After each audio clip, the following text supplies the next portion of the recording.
ময়লার ভাগার ঢোকায় শাস্তি দিতেছি, মারা হয় নাই। বন্ধ কর ময়লা। একজন চোর চুরি করতে গিয়ে হাতে নাতে ধরা পড়ার পর সাধারণত মানুষ ঠিক কি করে? উত্তম মধ্যম দিয়ে পুলিশে সোপর্দ করে। এটাই তো স্বাভাবিক দৃশ্য, তাই না? কিন্তু যদি শোনেন, চোরকে পুলিশের হাতে তুলে না দিয়ে সোজা বন্দী করে রাখা হলো দুর্গন্ধময় এক ময়লার ভাগারে, আর বাইরে থেকে আটকে দেওয়া হলো সেই কন্টেনারের গেট। শুনতে পেলে চমকে উঠলেও ঠিক এমনই এক অবিশ্বাস্য আর গা ছমছমে ঘটনা নিয়ে এখন সামাজিক মাধ্যমে রীতিমতো তোলপাড়। ময়লার ভাগারে ঢোকায় শাস্তি দেওয়া হইতেছে। মার্কেটে চুরি করতে গিয়ে ধরা পড়েছিল সেই যুবক, কিন্তু সেখানে উপস্থিত জনতা তাকে আইন প্রয়োগকারী সংস্থার হাতে তুলে না দিয়ে সোজা নিয়ে যায় পাশের এক বিষাক্ত ময়লার ভাগারে। টানা কয়েক ঘন্টা সে শ্বাসরুদ্ধকর পচা গন্ধের মধ্যে তালাবদ্ধ অবস্থায় কাটানোর পর অবশেষে যখন তালা খোলা হলো, তখন দৃশ্যটি ছিল আরো করুণ।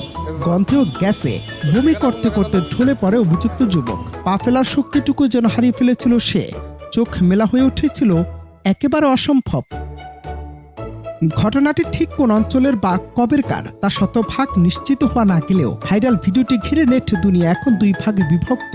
একদল মানুষ ধরা পড়া চোরের এই পরিণতি দেখে হেসে আকুল। তাদের মতে এমন শিক্ষাই নাকি চোরদের পাওয়া উচিত। অন্যদিকে সচেতন মহলে দেখা দিয়েছে তীব্র ক্ষোভ ও সমালোচনা। তাদের প্রশ্ন, অপরাধী হলে এমন মধ্যযুগীয় শাস্তি কি মানবতাকে চরমভাবে অপমান করে না?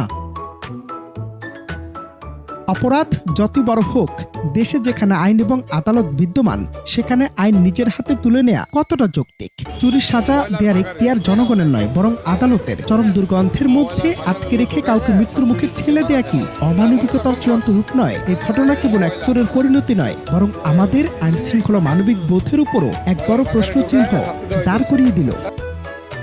অনন্ত হাসান মাসুদ, বাংলা টিভি।